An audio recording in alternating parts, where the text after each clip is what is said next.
बहुत समय पहले की बात है। राजा अम्बरीश नाम के एक महान और धर्मपरायण राजा थे। वे भगवान विष्णु के परम भक्त थे और हमेशा सत्य, दया और धर्म का पालन करते थे। उनकी भक्ति की चर्चा पूरे राज्य में होती थी। एक बार राजा अम्बरीश ने एकादशी का व्रत रखा। उन्होंने पूरे नियम और श्रद्धा के साथ उपवास किया और द्वादशी के दिन व्रत खोलने की तैयारी की। उसी समय वहां महान तपस्वी ऋषि दुर्वासा अपने शिष्यों के साथ पहुंचे। राजा अम्बरीश ने बड़े आदर से उनका स्वागत किया और भोजन करने का निमंत्रण दिया। ऋषि दुर्वासा ने निमंत्रण स्वीकार किया, लेकिन भोजन से पहले वे नदी में स्नान करने चले गए। समय बीतता गया। द्वादशी का शुभ मुहूर्त समाप्त होने वाला था। यदि राजा व्रत नहीं खोलते तो व्रत भंग हो जाता, लेकिन यदि वे भोजन कर लेते तो अतिथि का अपमान होता। तब विद्वानों ने राजा को सलाह दी कि वे केवल जल ग्रहण कर लें, क्योंकि जल पीना भोजन भी नहीं माना जाता और व्रत भी पूर्ण हो जाएगा। राजा ने भगवान का स्मरण करके थोड़ा सा जल पी लिया। कुछ देर बाद ऋषि दुर्वासा वापस आए। अपनी योग शक्ति से उन्हें पता चल गया कि राजा ने जल ग्रहण कर लिया है। वे क्रोधित हो उठे।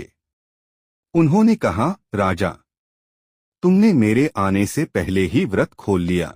यह मेरा अपमान है। क्रोध में आकर ऋषि दुर्वासा ने अपनी जटा से एक भयंकर राक्षस उत्पन्न किया, जो राजा को मारने के लिए दौड़ा। लेकिन राजा अम्बरीश शांत खड़े रहे।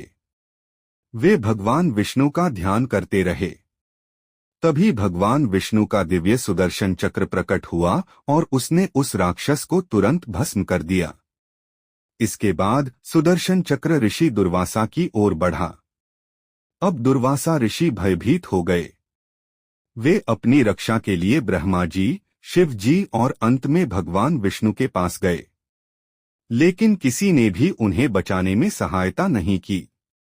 भगवान विष्णु ने कहा, हे ऋषिवर, मैं अपने भक्तों के वश में रहता हूँ। आपको क्षमा तभी मिलेगी जब राजा अम्बरीश आपको क्षमा करेंगे। तब ऋषि दुर्वासा तुरंत राजा अम्बरीश के पास लौटे और उनसे क्षमा मांगी। राजा ने विनम्रता से उन्हें प्रणाम किया और भगवान से प्रार्थना की कि सुदर्शन चक्र शांत हो जाए। राजा की प्रार्थना सुनकर सुदर्शन चक्र शांत हो गया।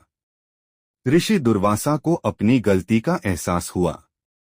उन्होंने राजा अम्बरीश की भक्ति और विनम्रता की बहुत प्रशंसा की। इस कथा से हमें शिक्षा मिलती है कि सच्ची भक्ति, विनम्रता और धैर्य सबसे बड़ी शक्ति होती है। भगवान हमेशा अपने सच्चे भक्तों की रक्षा करते हैं।